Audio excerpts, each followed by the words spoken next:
I'm Miranda Wilson, 34, the youngest judge in my district. Never thought my robe would be a shield against family drama, but that Thanksgiving changed everything. My sister Catherine always saw my career as a personal affront to her lifestyle choices. I hoped sharing turkey would mend our frayed relationship, but instead, she called me a disgrace at dinner. What happened next stunned everyone at that table. Before I continue this story, let me know where you're watching from in the comments below. If family drama resonates with you, hit that like and subscribe button. Trust me, the look on Catherine's face when her fiancé recognized me is worth staying for. Growing up in Lakefield, Michigan wasn't exactly picture-perfect. Our modest two-story house sat on Maple Street, where everyone knew everyone's business. From early on, my parents made it clear that academic achievement was our ticket out. My father, an accountant at the local firm, and my mother, an elementary school teacher, had their own unfulfilled dreams they projected onto us. While I buried my nose in books, Catherine floated through social circles with effortless charm. 3 years older than me, she had this natural ability to make people adore her. She was homecoming queen, cheerleader captain, and the girl every parent wanted their daughter to befriend. I was the awkward younger sister with thick glasses and an even thicker pile of library books. Miranda, you could join us at the lake this weekend, Catherine would occasionally offer. But those invitations felt more like obligations than genuine inclusion. My grandfather, Joseph, was my true ally. A retired attorney who practiced in Detroit for 40 years, he would visit monthly, bringing legal journals and stories about his cases. While Catherine rolled her eyes at his boring lawyer talk, I soaked up every word. "You've got the mind for it, Mira," he'd say, using the nickname only he was allowed. "You see all angles of a situation. That's what makes a good attorney." By 13, I had mapped out my entire education plan. Undergraduate with honors, top law school, and eventually the bench. Catherine found my ambition amusing.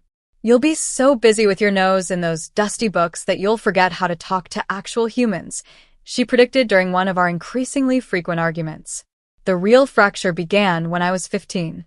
Our parents' marriage had been deteriorating for years, and the final blow came when Dad accepted a position in Chicago, 4 hours away.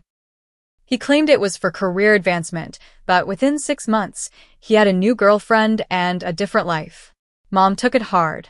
She leaned heavily on Catherine for emotional support, while I retreated further into academics. When I won a statewide essay contest about constitutional law, Mom merely nodded while she helped Catherine prepare for college sorority interviews.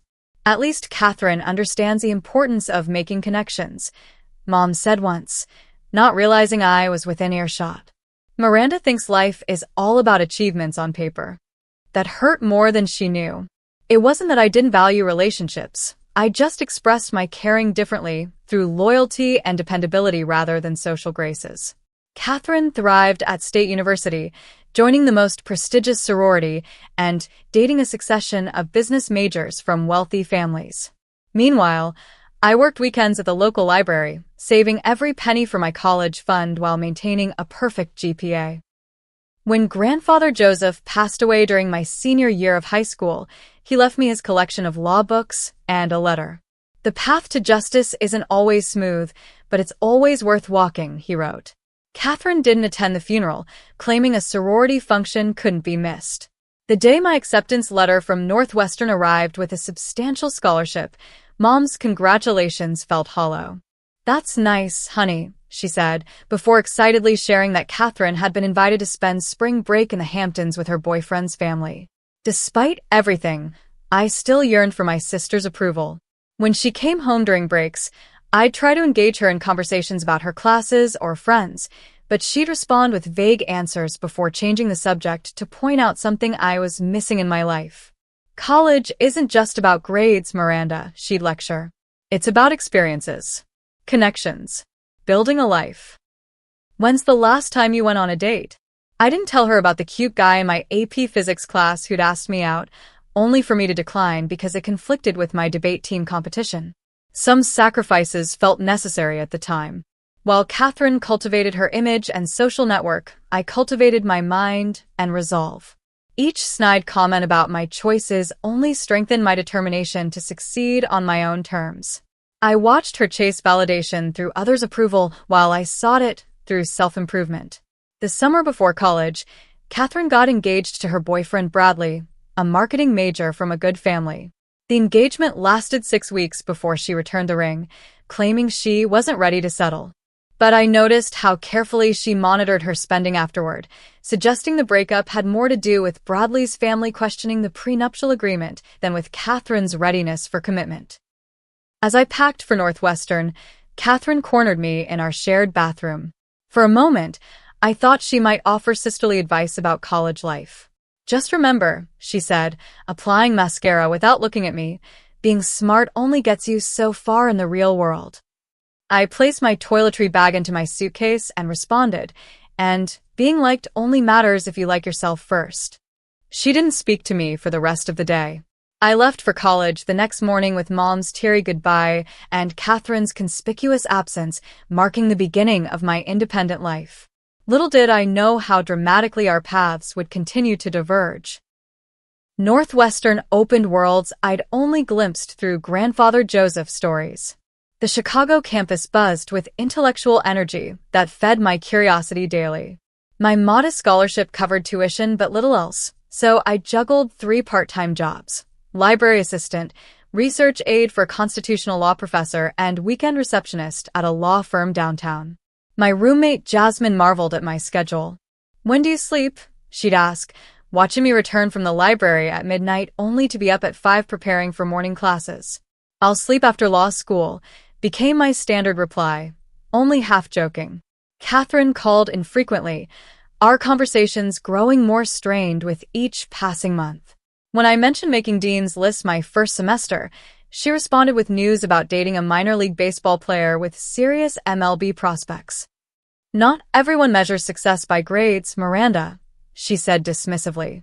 "Some people actually live while they're young." Mom's Christmas card that year featured Catherine prominently, visiting Mom in her new condo, both smiling broadly. A handwritten note mentioned, "Catherine's been such a help since the divorce. I don't know what I'd do without her weekend visits."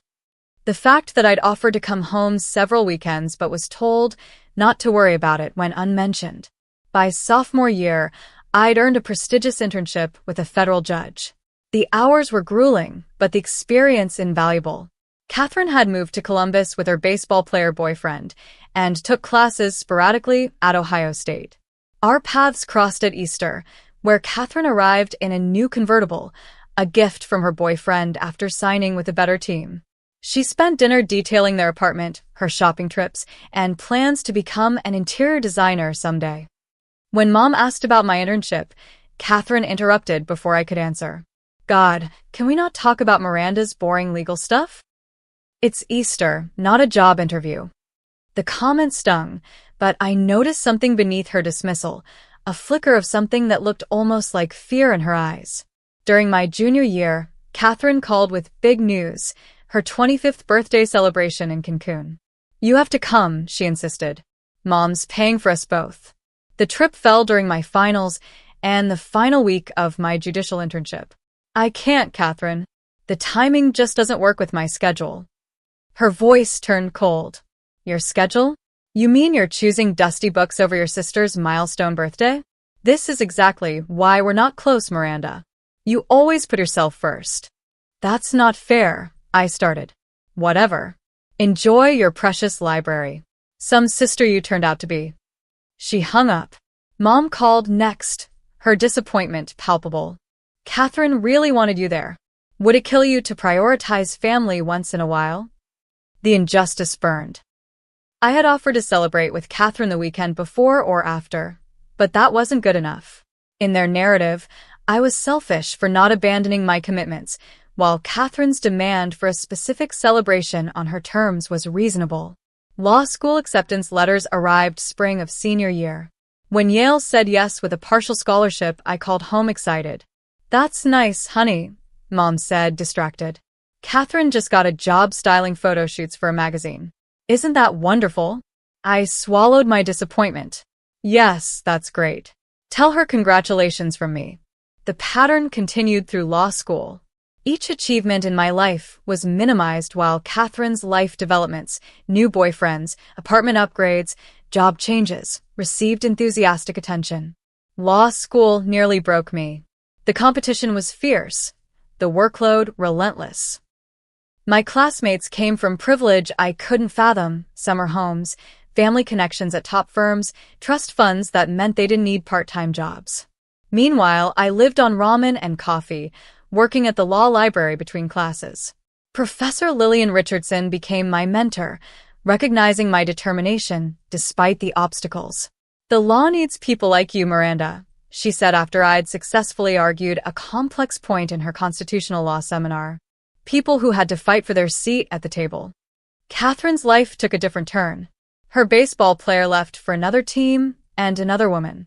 She moved back to Michigan, sharing an apartment with friends and working at a high-end boutique. Our interactions became increasingly tense, her comments more barbed. When I graduated law school with honors, Mom attended the ceremony alone. "Catherine had an important client meeting," she explained, though I later saw social media posts of my sister at a lake house party that same weekend. My first position as a public defender wasn't glamorous. The pay barely covered my student loan payments, but the experience was exactly what I wanted, fighting for people who couldn't fight for themselves. Within 2 years, I had handled more trials than most associates at prestigious firms would see in a decade. Catherine, meanwhile, had pivoted to real estate, leveraging her social connections to sell homes to wealthy clients. Her Instagram showcased a life of luxury open houses, champagne brunches, and designer clothes, the perfect veneer of success. When I was 29, a rare call came from Catherine. I expected another veiled criticism, but instead, she invited me to her 30th birthday dinner at an expensive restaurant in Grand Rapids. Surprised but hopeful, I made the 3-hour drive after court, still wearing my work suit. I arrived to find Catherine surrounded by stylish friends, all cocktails and loud laughter. She introduced me dismissively as my little sister, the public defender, with a tone suggesting I collected garbage rather than defended constitutional rights. Throughout dinner, she made pointed comments about my appearance, my government job, and my lack of a serious relationship. When the bill came, Catherine announced that everyone should split it evenly, despite my having ordered only a salad and water while others consumed expensive steaks and multiple cocktails. I wrote the check for my share, that equaled nearly a day's pay, said polite goodbyes, and drove home in silence, finally accepting that Catherine didn't want a relationship. She wanted an audience for her performance of success, and my role was to feel inferior. A month later, I received news that would change everything: a nomination for a judicial appointment, the culmination of years of respected trial work and legal scholarship. I was only 30, making me potentially the youngest judge in the district. I called Mom first. "That's wonderful, honey," she said, sounding genuinely proud for once. "Have you told Catherine?" I hadn't. And truthfully, I didn't want to. Her response, whatever it might be, would only diminish this moment. So I didn't call her, and neither did she contact me when the appointment made local legal news. For the next 4 years, we existed in separate universes, connected only by occasional updates from Mom. I built a reputation as a fair, thoughtful judge. Catherine apparently cycled through real estate agencies, boyfriend dramas, and various attempts at finding her passion. Then came the call that would lead to that fateful Thanksgiving. Mom's voice bubbled with excitement. "Catherine is engaged to Thomas Harrington. His family owns half the commercial real estate downtown. The wedding will be next summer at the Grand Hotel. She wants everyone together for Thanksgiving to announce it officially." Everyone apparently included me. After years of minimal contact, I was suddenly expected at the family table, smiling as if the distance between us had never existed. "She's really trying, Miranda," Mom insisted when I hesitated.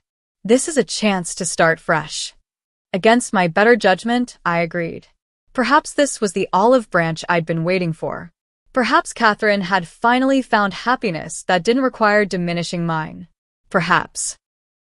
The 4 years following my judicial appointment passed in a blur of case files, hearings, and judgments.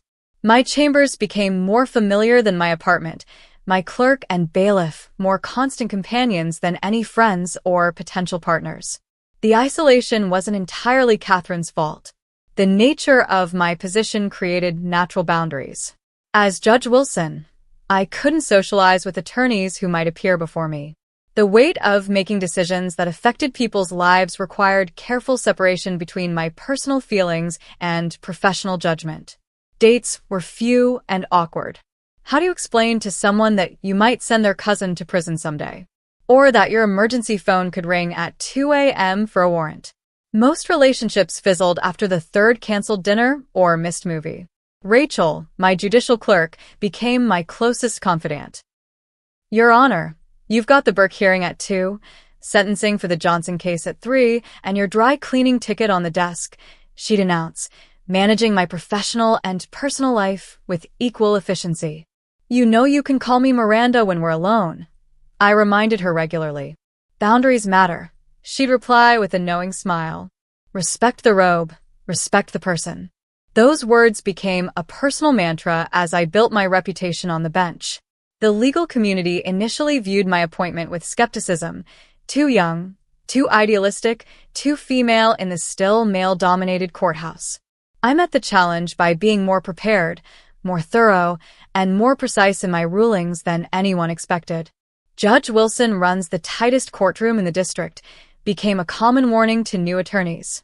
I took pride in that assessment, even as I sometimes wondered if efficiency had replaced connection in my value system. The Sunday evening when Mom called about Catherine's engagement, I was reviewing briefs for Monday's docket.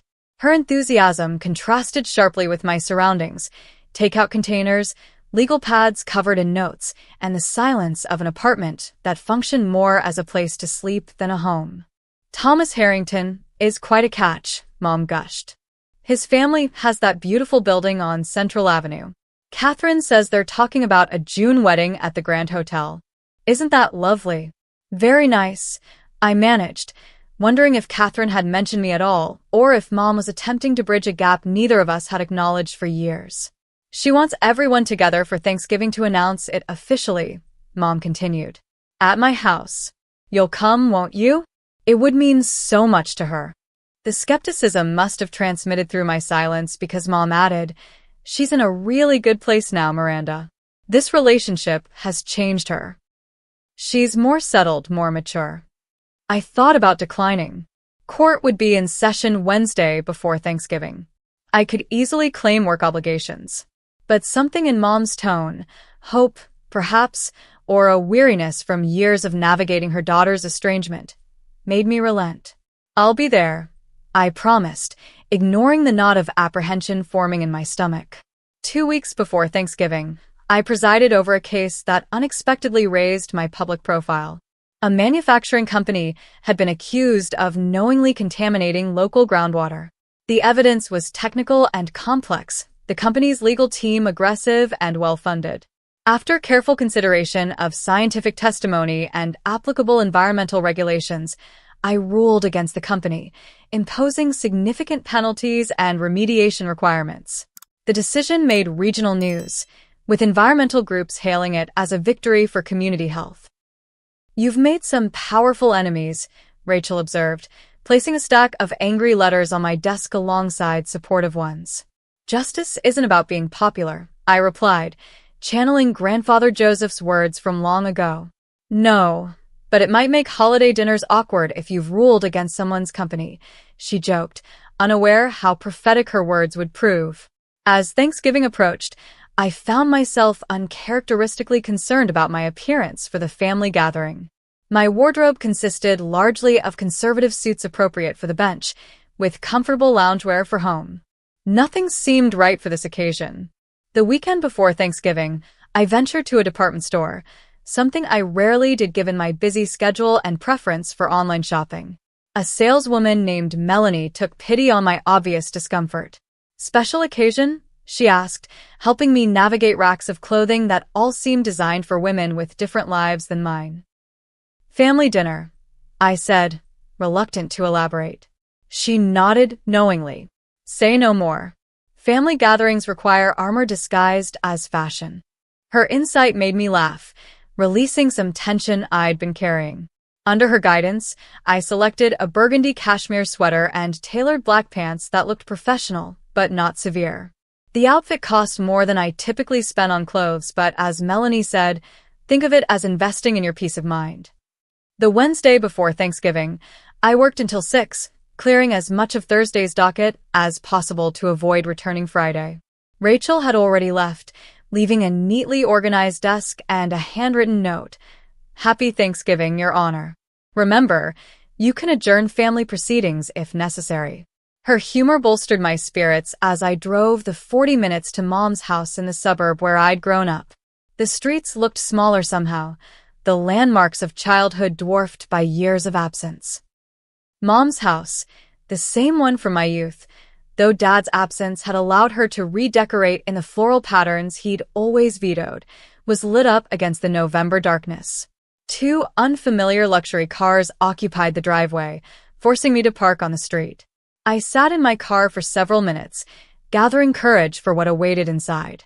The judge who fearlessly handled murder trials and complex civil litigation suddenly felt like an insecure teenager again, bracing for subtle criticisms and comparative assessments. You faced down the Westlake Corporation's entire legal team, I reminded myself. You can handle one dinner with your sister. Taking a deep breath, I collected the wine bottle I'd brought, checked my appearance one last time in the rearview mirror, and walked toward my past and the confrontation that would reshape our family's future.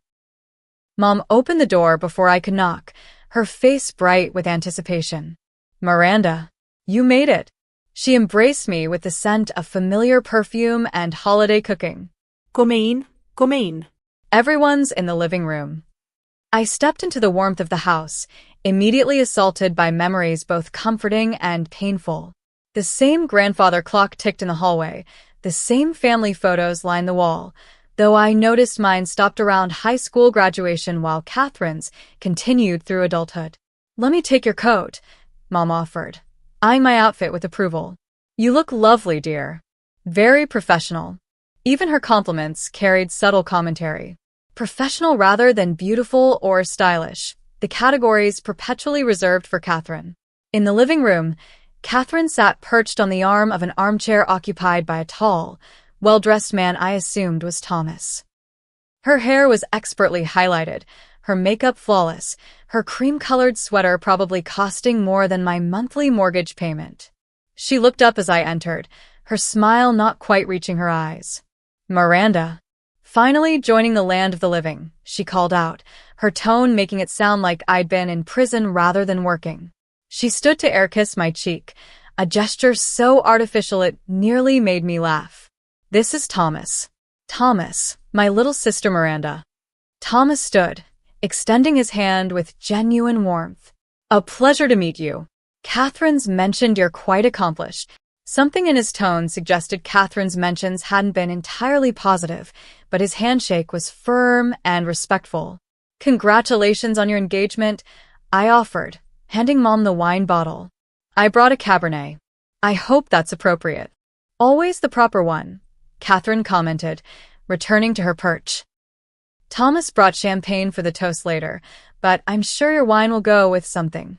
Mom interjected quickly. It'll be perfect with dinner. Thomas, can I get you another drink? Miranda, what would you like? I requested water, earning another comment from Catherine about my exciting lifestyle choices. Thomas looked slightly uncomfortable at her tone, but said nothing. The next hour passed in a minefield of conversation. Every topic seemed to contain hidden traps. How's work? Mom asked during a lull. Before I could answer, Catherine jumped in. Oh, Mom, don't get her started on legal talk. We'll never hear the end of it.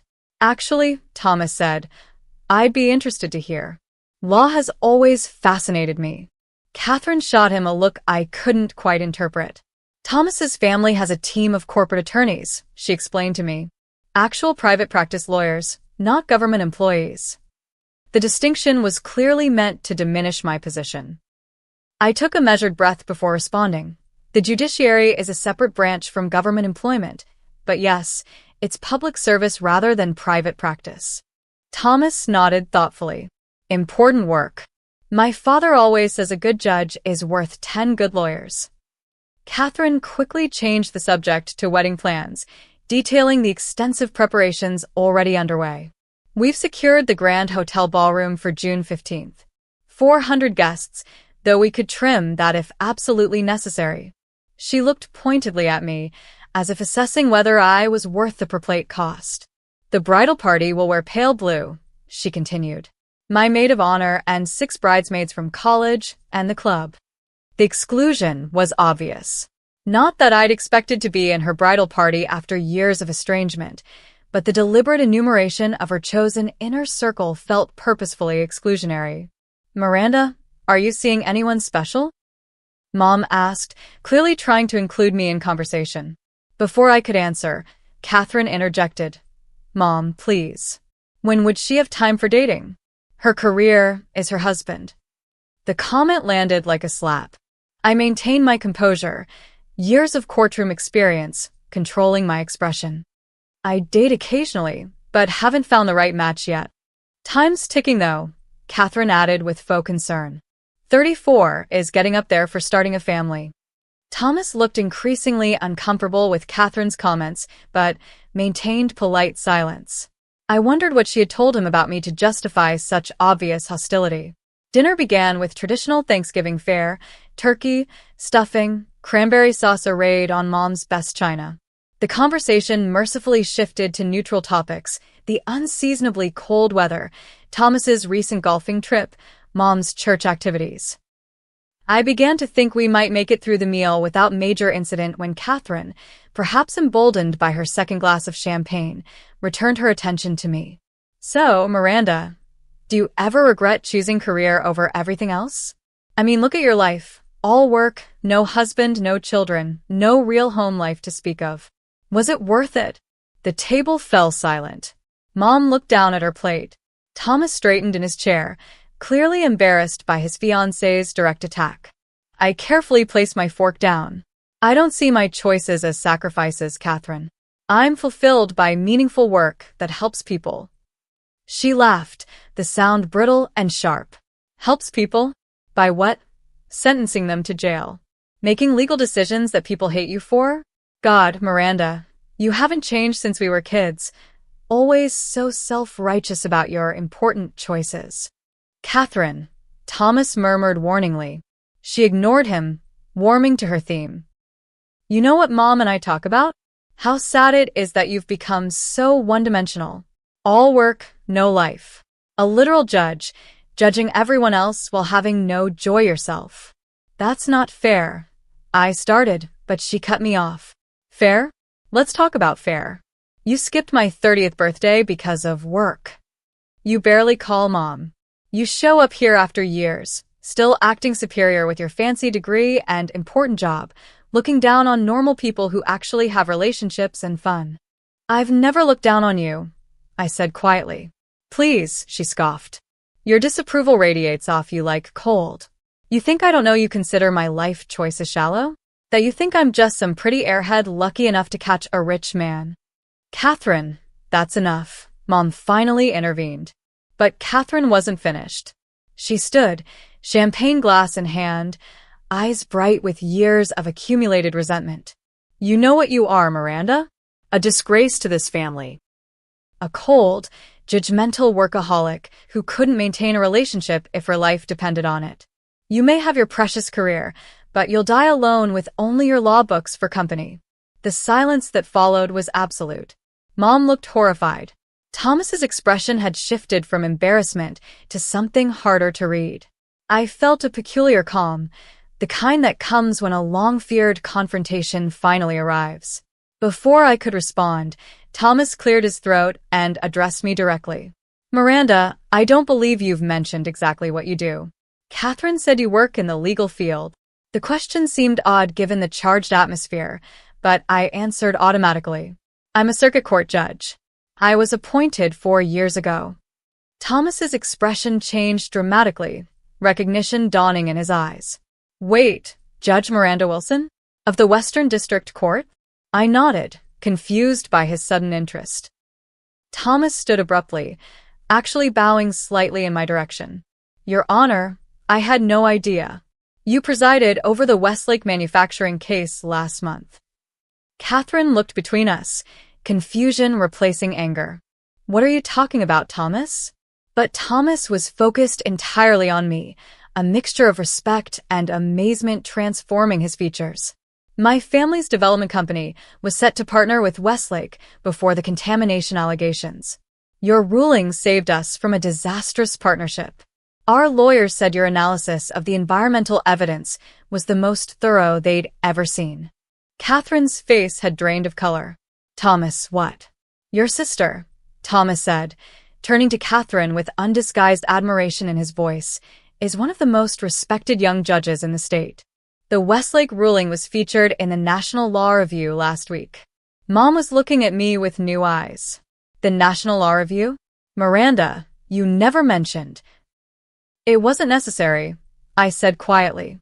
Catherine remained standing, her champagne glass frozen halfway to her lips, as her carefully constructed narrative about her disappointing sister collapsed in real time before everyone at the Thanksgiving table. The room seemed suspended in a tableau of shocked expressions, Catherine frozen mid-gesture, Mom's fork hovering above her plate, and Thomas still half bowing toward me, with unexpected reverence. Thomas broke the silence first, returning to his seat while maintaining an air of newfound respect. The Westlake case was incredibly complex. Your Honor, sorry, Miranda.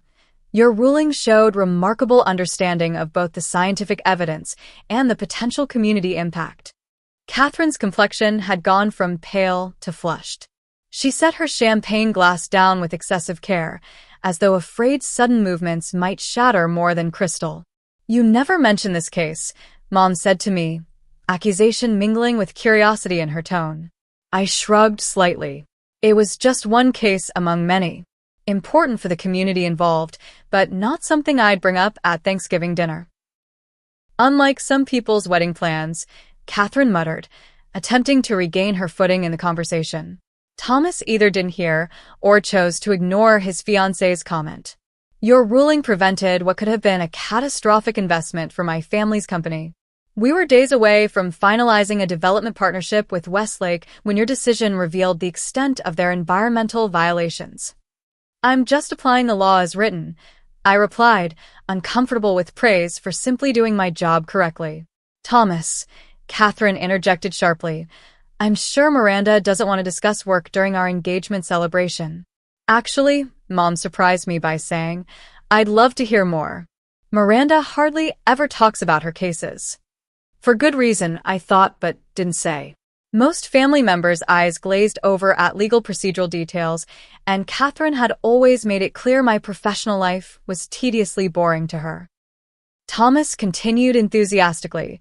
The brilliance was in the remediation requirements. Instead of just imposing fines that the company could write off as business expenses, you required actual cleanup and ongoing testing. Our legal team called it the perfect balance of punishment and rehabilitation. Catherine's expression soured further. Fascinating, she said flatly. Mom, didn't you mention dessert? Mom, however, was looking at me with an expression I hadn't seen in years, something approaching pride. I had no idea your work was so significant, Miranda. It's just my job, I said, uncomfortable with the sudden attention. Just your job. Thomas laughed incredulously. My father has been following your decisions since you took the bench. He calls you the conscience of the commercial court. Says you're fair but uncompromising on matters of public interest. Catherine stood abruptly. I'll get the pumpkin pie, she announced, disappearing into the kitchen before anyone could respond. Mom hesitated, clearly torn between following Catherine and continuing this unexpected conversation about my career. Curiosity won. What other important cases have you handled, Miranda? You never share these things. As I began describing some of my more significant rulings, carefully avoiding any privileged information, I watched Thomas's genuine interest contrasted with Mom's belated recognition of my professional accomplishments. The validation felt both welcome and strangely hollow, coming only after external confirmation of my worth.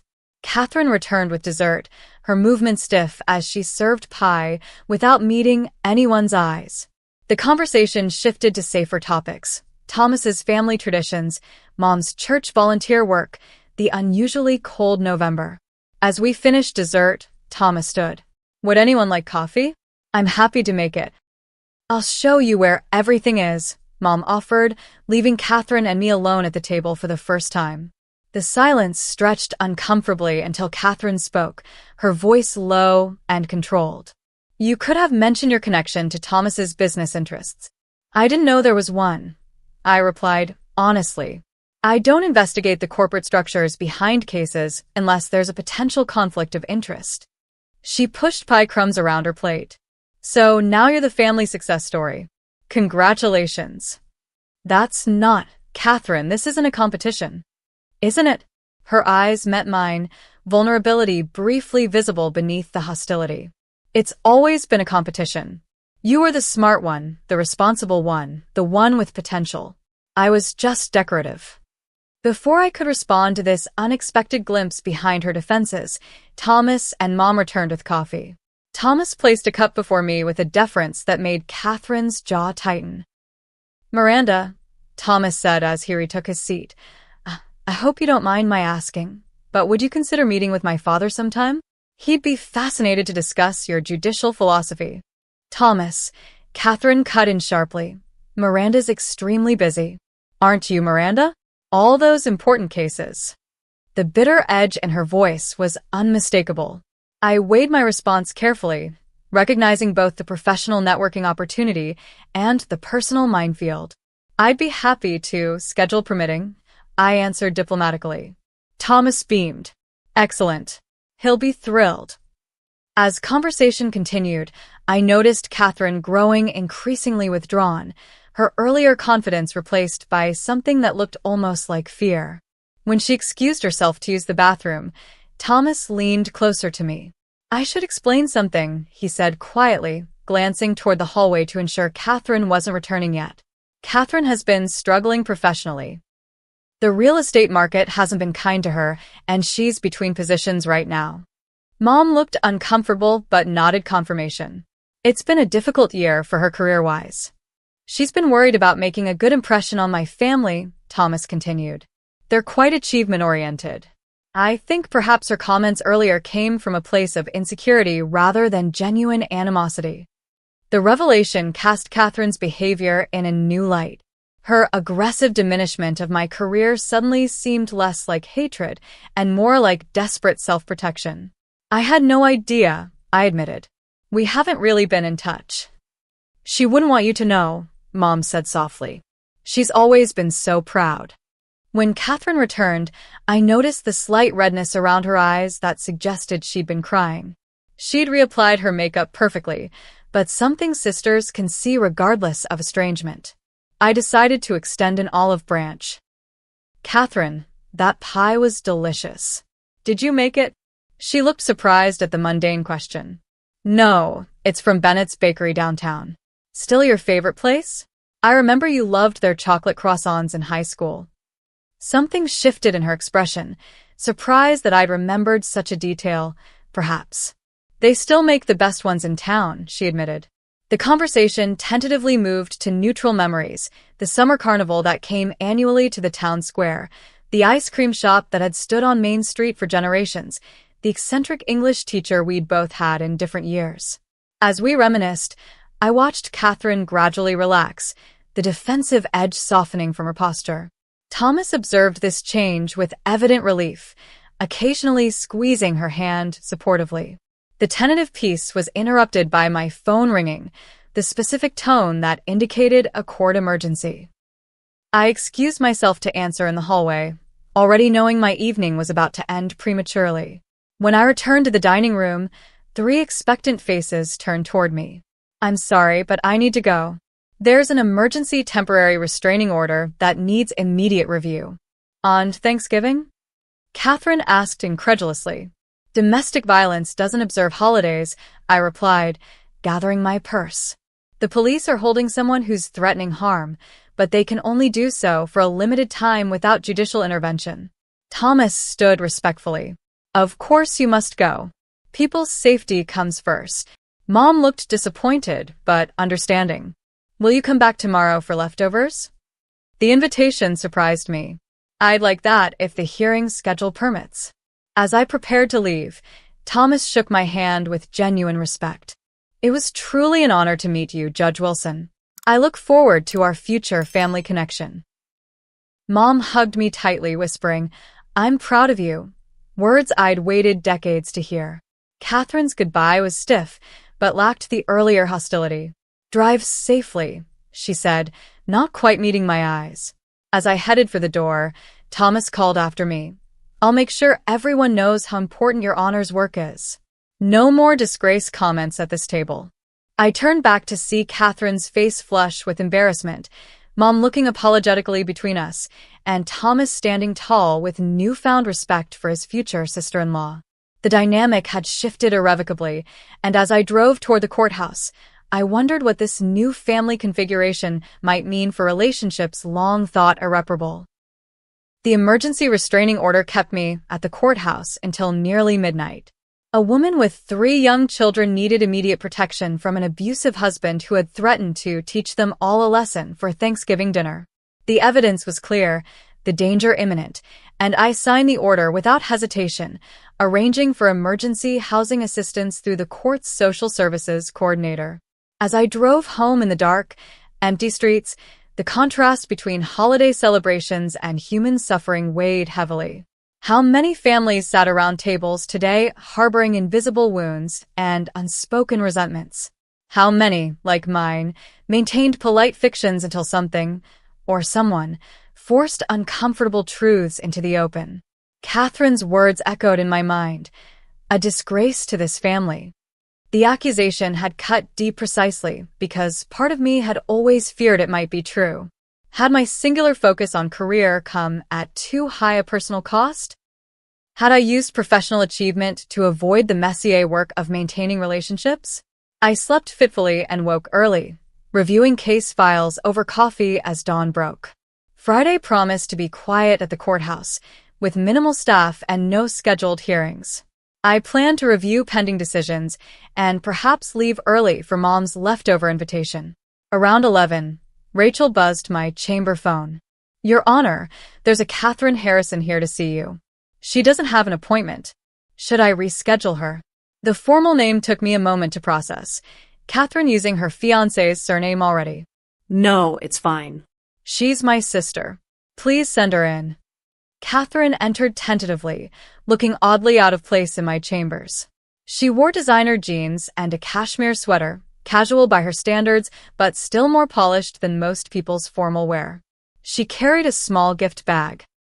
Nice office, she said, glancing around at the law books, framed credentials, and the imposing desk that physically separated me from those who entered my professional domain. Thank you. Please sit.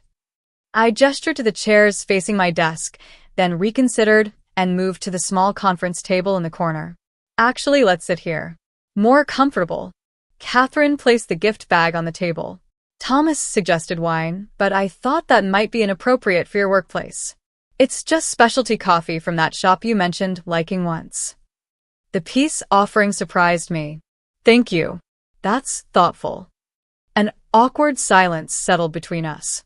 Catherine fidgeted with her engagement ring, a substantial diamond that caught the light with every nervous twist. I didn't know you were a judge, she finally said. I mean, I knew you were in law, but not this. She gestured vaguely at my chambers. It wasn't intentionally kept from you, I replied carefully. It just never came up in our limited conversations. She nodded, accepting this. Thomas hasn't stopped talking about you. Apparently, his father has followed your career. They're both very impressed. I wasn't sure how to respond to information, clearly causing her mixed emotions. How are you feeling about yesterday? I asked instead. Catherine's composure cracked slightly. Humiliated, if you want the honest answer. I spent years creating this narrative about my successful sister who had no life outside work, only to discover you're apparently some legal prodigy everyone but me respects. I'm hardly a prodigy, I corrected gently. Just dedicated and fortunate in my opportunities. Don't minimize it, she snapped, then immediately softened. Sorry. That's what I always did to you, isn't it? minimized your achievements because they made me feel inadequate. The admission hung between us, more honest than any conversation we'd had in decades. "Why are you here, Catherine?" I asked directly. She looked down at her perfectly manicured hands. "I don't know." To apologize, I guess. "To explain. Maybe to finally have the conversation we've been avoiding since high school." I'm listening. She took a deep breath. "Do you know how hard it was growing up as your sister? Perfect Miranda with her perfect grades and perfect focus. You always knew exactly what you wanted and exactly how to get it. Nothing distracted you. Nothing deterred you." "That's not how I remember it," I countered. "I remember working twice as hard for half the recognition. You were Mom's clear favorite. Everything came easily to you, friends, boys, social grace. All the things that mattered in our house." Catherine looked genuinely surprised. "You thought Mom favored me?" "Miranda, she bragged about your achievements to everyone. My daughter the scholar, my daughter the future lawyer. I was just the pretty one with no direction." "She never shared that pride with me," I said quietly. "All I heard was concern that I worked too hard, studied too much, didn't focus enough on normal, teenage experiences." "Because she worried about you," Catherine explained. "She thought you were missing out on life. With me, she never worried because she never expected much. Do you know how that feels? To be the daughter no one believes in." The perspective shift was disorienting. All these years, I'd interpreted Mom's extra attention to Catherine as preference rather than concern, her lack of academic expectations as indulgence rather than underestimation. "I didn't know," I admitted. "From my perspective, you had everything I wanted: Mom's attention, social ease, confidence." Catherine laughed, a hollow sound. "And from mine, you had purpose, direction, and talent. I bounced between jobs and relationships looking for something that made me feel as fulfilled as you always seemed." Seemed being the operative word, I noted. "My life isn't perfect, Catherine. There are nights I sit alone in my apartment and wonder if I've sacrificed too much personal connection for professional success." "At least your success is real," she said bitterly. "Mine is all smoke and mirrors. The real estate career is basically over. The luxury lifestyle is financed by credit cards I can barely pay the minimum on. And Thomas." She trailed off, twisting her engagement ring again. "What about Thomas?" I prompted gently. "I love him," she said quickly. "I do. But I also love that his family has money and connections. I love that marrying him solves my financial problems and gives me social standing. Does that make me terrible?" The naked vulnerability in her question demanded equal honesty. "It makes you human. We all make complicated choices for complex reasons." "But you didn't," she insisted. "You chose the hard, honorable path every time." "That's not entirely true," I confessed. "I chose career over relationships partly because career was where I felt competent and valued. Relationships were messier, less predictable. In some ways, my focus on work was the safe choice, not the brave one." Catherine considered this. "So, we're both hiding in our own ways." "Maybe so." She leaned forward, intensity in her expression. "Yesterday, when Thomas recognized you, do you know what I felt beyond the embarrassment? Relief. Relief that someone finally saw you clearly, because I've been carrying this guilt for years about how I've treated you, how I've talked about you to others." Tears formed in her eyes, something I couldn't remember seeing since we were children. "I called my own sister a disgrace in front of my fiancé and our mother." "Who does that? What kind of person have I become?" I reached across the table and took her hand. "The kind who's brave enough to show up here today. That counts for something." We sat in silence for a moment, the simple physical connection bridging years of distance. "Can I see it?" she asked suddenly. "See what?" "Your judge robe. Is it here?" The request was so unexpected I almost laughed. "Yes, it's in the closet behind you." Catherine stood and opened the closet door, where my black robe hung on a wooden hanger. She touched the fabric reverently. "My little sister, the judge. I should have been bragging about you all these years instead of competing with you." It's not too late to start, I suggested with a small smile. Maybe not. She closed the closet and returned to her seat. Thomas wants you to be part of the wedding. Not just attending, but participating. Would you consider it? The invitation represented more than a ceremonial role. It was an acknowledgement of my place in her life, an attempt to bridge the chasm between us. I'd be honored, I said sincerely. Catherine nodded, relief evident in her expression. Good. That's good. She glanced at her watch. I should go. You probably have important judge things to do.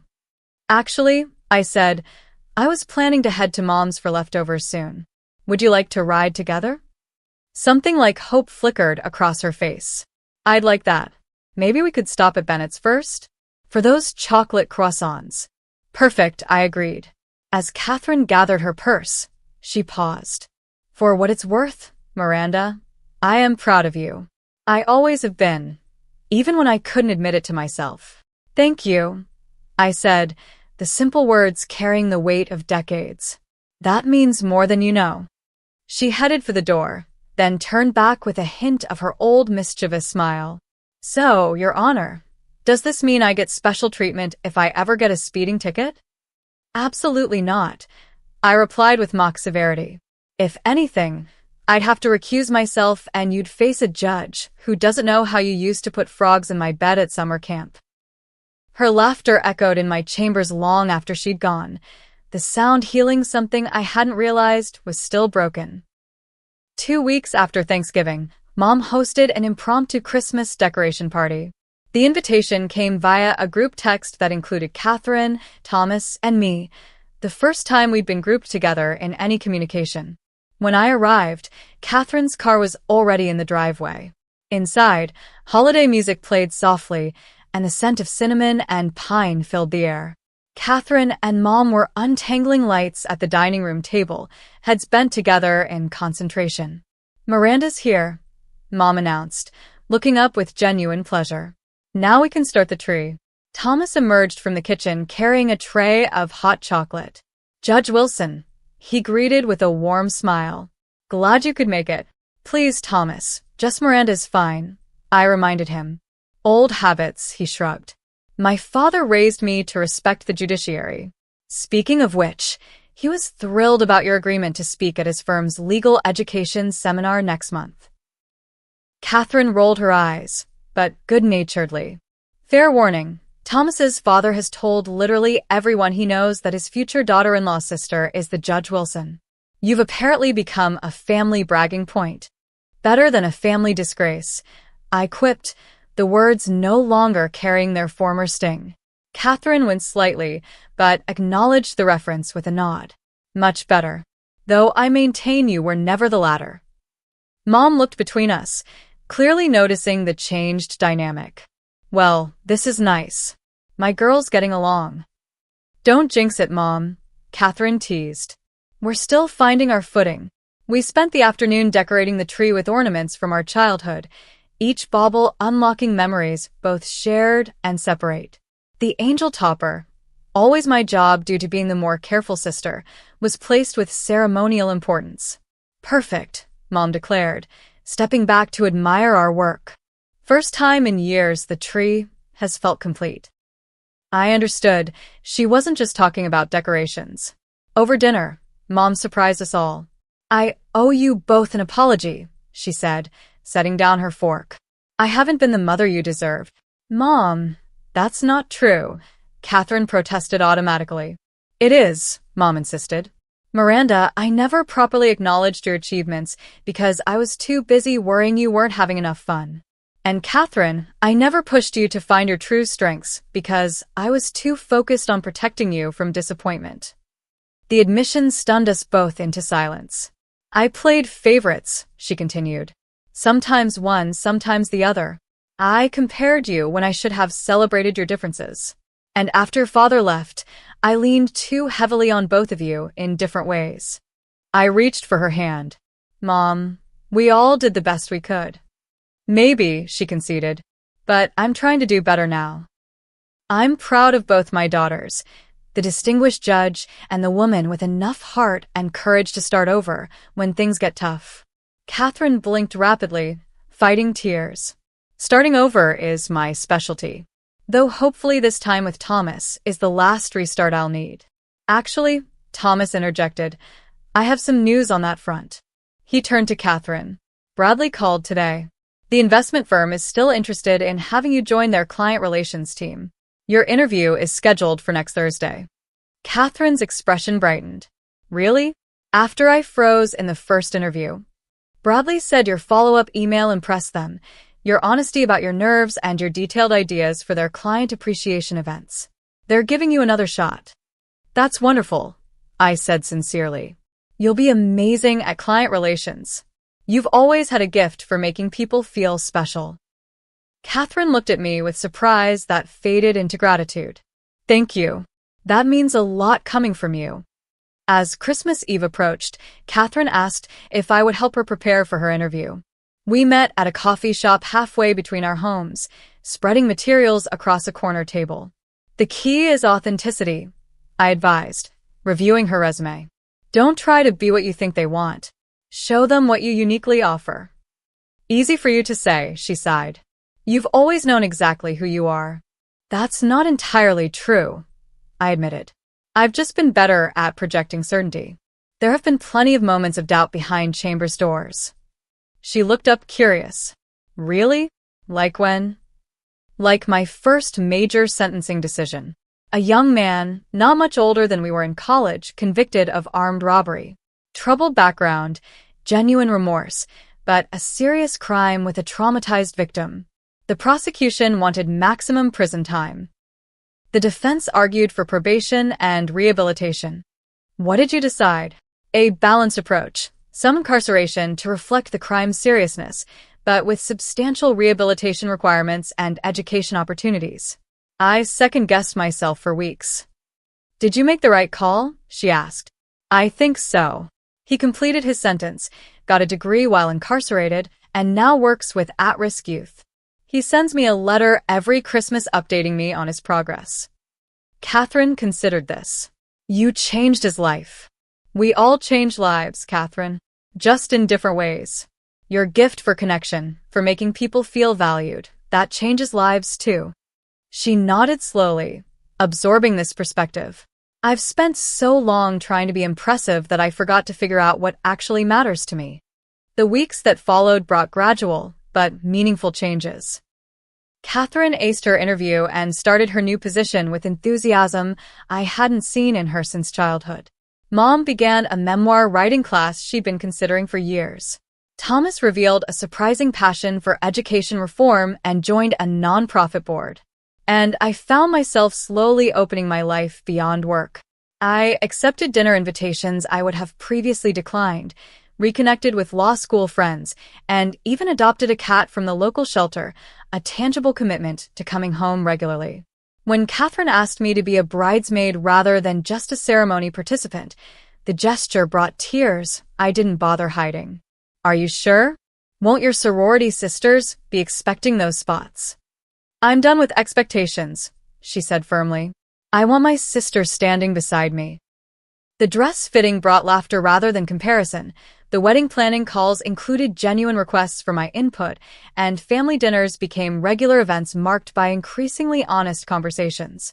At one such dinner in early spring, Catherine raised her glass in an impromptu toast. To Miranda, who received the Outstanding Jurist Award last week and didn't even mention it to us. I flushed as everyone turned to me. It wasn't a big deal. Just a bar association recognition. Stop diminishing your achievements, Catherine admonished, echoing my earlier advice to her.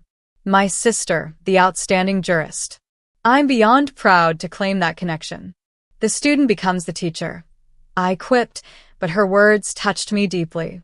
As June approached, bringing wedding preparations to a fever pitch, I reflected on the journey that had begun with that disastrous Thanksgiving.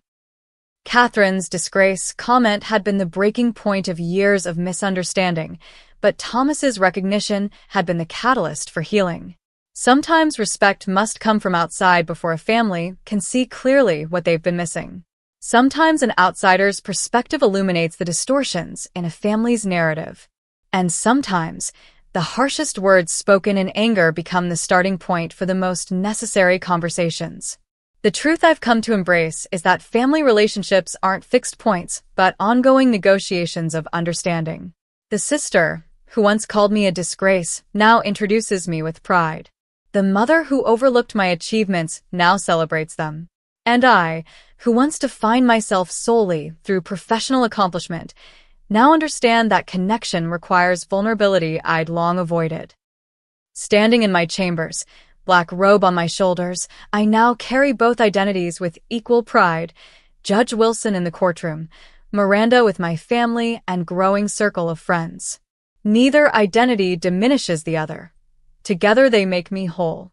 What's your experience with family misunderstandings? Have you ever been underestimated by those who should know you best? Share your story in the comments below. And if this tale of family reconciliation touched you, please hit that like button and subscribe to hear more stories of healing and growth.